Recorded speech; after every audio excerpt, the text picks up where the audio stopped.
B Pharm আৰু B Pharm কোৰ্ছৰ entrance পৰীক্ষাৰ form ফিলআপৰ notice আহি গ'ল। যদি 2024 আৰু 25 বৰ্ষৰ সেশনত ডিফাৰ্ম আৰু বিফাৰ্ম কোৰ্ছত এডমিশ্যন ল'ব বিচাৰিছে তেতিয়াহ'লে এই ভিডিঅ'টো সম্পূৰ্ণ চাই থাকক। ইয়াত অসমৰ যিকোনো ডিষ্ট্ৰিক্টৰ ছাত্ৰ-ছাত্ৰী আবেদন কৰিব পাৰিব বা যিকোনো গাঁৱৰ ছাত্ৰ-ছাত্ৰী এপ্লিকেশ্যন ফৰ্ম ফিলআপ কৰিব পাৰিব। এই ভিডিঅ'ৰ জৰিয়তে জনাই দিব কি পাছ কৰিলে মানে এই ডিফাৰ্ম আৰু বিফাৰ্ম কোৰ্ছৰ ফৰ্ম ফিলআপ কৰিব পাৰিব, তাৰ পিছত লাষ্ট ডেট কেতিয়া, এন্ট্ৰেন্স পৰীক্ষা কেতিয়া হ'ব, সম্পূৰ্ণ তথ্য এতিয়া জনাই দিয়া হ'ব। আৰু এটা ইম্পৰ্টেন্ট পইণ্ট জনাই দিব বিচাৰিছো, পৰীক্ষাৰ নাম সলনি কৰি দিছে। ডিফাৰ্ম আৰু বিফাৰ্ম কোৰ্ছৰ এন্ট্ৰেন্স পৰীক্ষাৰ আগতে নাম আছিল CEE কমন এন্ট্ৰেন্স এক্সামিনেশ্যন আছিল, কিন্তু এতিয়া যিটো নাম দিছে সেইটো হ'ল ফাৰ্মাচী এন্ট্ৰেন্স এক্সামিনেশ্যন। পুনৰ জনাই দিব বিচাৰিছো, পৰীক্ষাৰ নাম হ'ল ফাৰ্মাচী এন্ট্ৰেন্স এক্সামিনেশ্যন। আগতে আছিল কমন এন্ট্ৰেন্স এক্সামিনেশ্যন, কিন্তু এতিয়া ফাৰ্মাচী এন্ট্ৰেন্স এক্সামিনেশ্যন নাম কৰিছে, এইটো নামকৰণ কৰিছে। এতিয়া ডিফাৰ্ম কোৰ্ছৰ ডিটেইলছ জনাই দিব। নেম অফ কোৰ্ছৰ নাম হ'ল ডিফাৰ্ম, কোৰ্ছৰ সময়সীমা 2 বছৰ।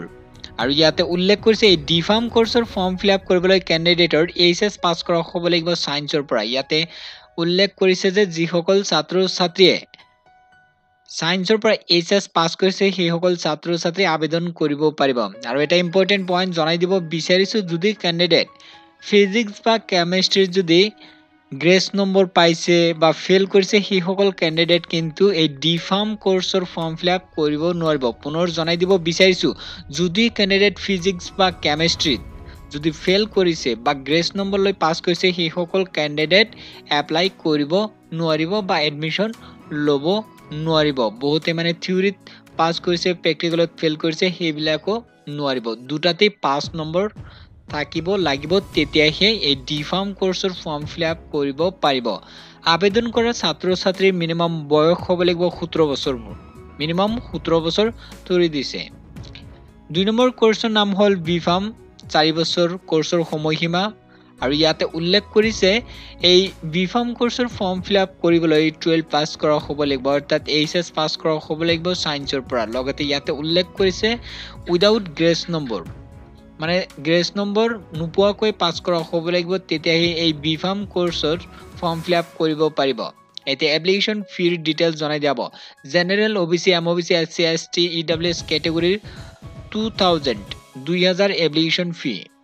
আৰু ইয়াতে উল্লেখ কৰিছে PWD দিব্যাংগ কেণ্ডিডেটৰ কোনো ধৰণৰ এপ্লিকেশ্যন ফি দিব নালাগে। এই 2000 এপ্লিকেশ্যন ফি অনলাইন মাধ্যমত পেমেন্ট কৰিব লাগিব, ইয়াতে উল্লেখ কৰিছে। আৰু ইয়াতে উল্লেখ কৰিছে ইম্পৰ্টেন্ট ডেট।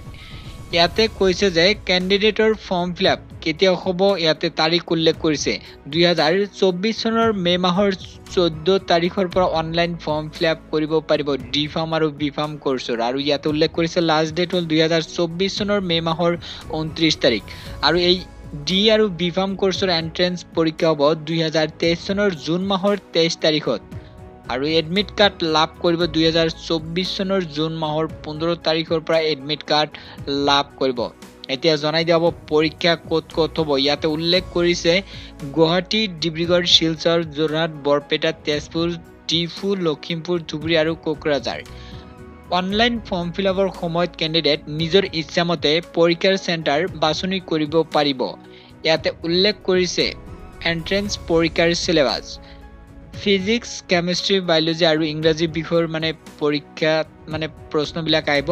ফিজিক্সৰ পৰা আহিব, কেমিষ্ট্ৰিৰ পৰা আহিব, বায়'লজি আৰু ইংৰাজী বিষয়ৰ পৰা আহিব। ফিজিক্সত 25 নম্বৰ থাকিব, কেমিষ্ট্ৰিত 25 আৰু বায়'লজিত 25 আৰু ইংৰাজী বিষয়ত থাকিব 25। টোটেল 100 মাৰ্কৰ পৰীক্ষা হ'ব। আৰু এটা গুড নিউজ দিব বিচাৰিছো, ইয়াত কোনো ধৰণৰ নেগেটিভ মাৰ্কিং নাই, এইটো গুড নিউজ।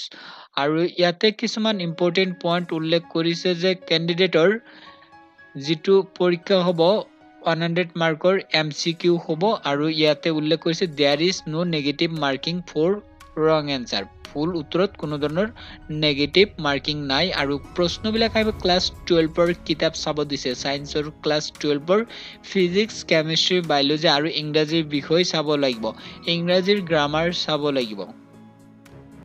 এন্ট্ৰেন্স পৰীক্ষাৰ ডিফাৰ্ম এন্ট্ৰেন্স পৰীক্ষাৰ সিলেবাস অনুসৰি এই ইবুক প্ৰস্তুত কৰা হৈছে। ফিজিক্স, কেমিষ্ট্ৰি, বায়োলজিৰ লগতে ইংৰাজী বিষয়ৰ প্ৰশ্ন উত্তৰ ইয়াতে পাব। এই এন্ট্ৰেন্স পৰীক্ষাৰ কিতাপৰ লিংক এই ভিডিঅ ডেসক্ৰিপশন বক্সত পাব, লিংকত ক্লিক কৰি কিনিব পাৰিব। ইতিমধ্যে বহুতেই কিনি সেলফ স্টাডি কৰি আছে। বহুত নম্বৰ পাব লাগিব, তেতিয়াহে অসমত চৰকাৰী যিবিলাক ফাৰ্মাসী ইনষ্টিটিউট আছে তাতে এডমিশন ল'ব পাৰিব। ইয়াতে কিতাপৰ লিংক আছে আৰু মে মাহৰ 14 তাৰিখত ইয়াতে লিংক এক্টিভ হ'ব। এই লিংকত ক্লিক কৰি অনলাইন মাধ্যমত ফৰ্ম ফিল আপ কৰিব পাৰিব। এতিয়া কাম কৰক, এই ভিডিঅ ডেসক্ৰিপশন বক্সত লিংক দিছো, লিংকত ক্লিক কৰি ডিটেইলছ খিনি এবাৰ চেক কৰক আৰু যিসকলে ইবুক কিনিব বিচাৰিছে লিংকত ক্লিক কৰি কিনিব পাৰিব।